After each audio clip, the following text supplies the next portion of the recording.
നല്ല ടേസ്റ്റി ആയിട്ടുള്ള അതുപോലെ വളരെ എളുപ്പത്തിൽ റെഡിയാക്കാൻ പറ്റുന്ന ഒരു കാരമൽ പുഡിങ്ങിൻ്റെ റെസിപ്പിയാണേ. ആദ്യം നമുക്ക് പഞ്ചസാര ഒന്ന് കാരമലൈസ് ചെയ്തെടുക്കണം. അതിന് വേണ്ടിയിട്ട് 4 ടേബിൾ സ്പൂൺ പഞ്ചസാരയും 1 ടേബിൾ സ്പൂൺ വെള്ളവും ചേർത്ത് ഒരു മീഡിയം ഫ്ലെയിമിൽ വെച്ചിട്ട് നമുക്ക് കുക്ക് ചെയ്യാം. ഇതിലേക്ക് ബബിൾസ് ഒക്കെ ഒന്ന് വന്ന് തുടങ്ങില്ലേ, ആ സമയമാകുമ്പോൾ പെട്ടെന്ന് തന്നെ കാരമലൈസ് ആയി കിട്ടും. അപ്പോൾ അതൊന്ന് ശ്രദ്ധിക്കണം, കരിഞ്ഞു പോകാതെ.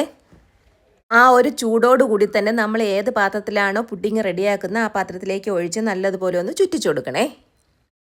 ഇനി ഒരു ബൗളിലേക്ക് 2 മുട്ടയും 1/2 ടീസ്പൂൺ വാനില എസൻസും 3 ടേബിൾ സ്പൂൺ പഞ്ചസാരയും ചേർത്ത് പഞ്ചസാരയ്ക്ക് ഒന്ന് അലിഞ്ഞു കിട്ടത്തക്ക രീതിയിൽ നല്ലതുപോലെ ഒന്ന് മിക്സ് ചെയ്തെടുക്കാം. ഇനി ഇതിലേക്ക് 1 ഗ്ലാസ് പാലും കൂടെ ചേർത്ത് ഒന്നുകൂടി മിക്സ് ചെയ്ത് കൊടുത്ത് നമ്മൾ ഏതിലാണോ പുഡിംഗ് ഉണ്ടാക്കുന്ന ആ പാത്രത്തിലേക്ക് നമുക്കിതൊന്ന് അരിച്ച് ഒഴിച്ചു കൊടുക്കാം.